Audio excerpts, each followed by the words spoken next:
ഒരു എബോള സംശയം കോട്ടയം മെഡിക്കൽ കോളേജിൽ ഉണ്ടായിരുന്നു. അത് നെഗറ്റീവായോ? അത് നെഗറ്റീവായി. രാത്രി 10:30-ക്കാണ് പൂന വൈറോളജിക്കൽ ഇൻസ്റ്റിറ്റ്യൂട്ടിൽ നിന്ന് അതിൻ്റെ റിസൾട്ട് വന്നു. നെഗറ്റീവാണ്. രോഗിയെ ഹോം ക്വാറൻറ്റൈനിലേക്ക് അയച്ചു.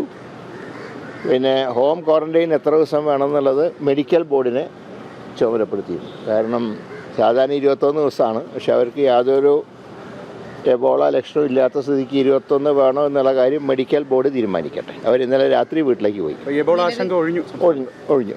നിലവിൽ ഈ ഷിഗല്ല കേസ് പ്രതിരോധ പ്രവർത്തനങ്ങളൊക്കെ നടക്കുന്നുണ്ടെങ്കിലും പെർ ഡേ കൂടുതൽ കേസുകളാണ് റിപ്പോർട്ട് ചെയ്യുന്നത്.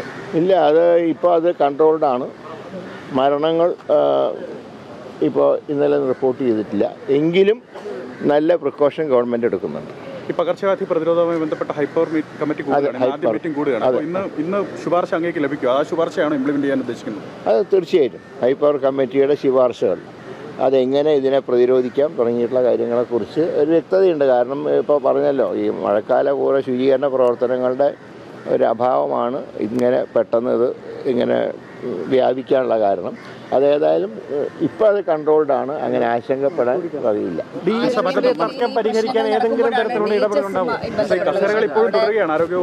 അല്ല, അത് ഞങ്ങൾ നിയമോപദേശം തേടിയിട്ടുണ്ട്. അഡ്വക്കേറ്റ് ജനറലിൻ്റെ നിയമോപദേശം കിട്ടിയതിന് ശേഷം നടപടി സ്വീകരിക്കും. ഇല്ല, അതുകൊണ്ട് യാതൊരു കുഴപ്പമില്ല.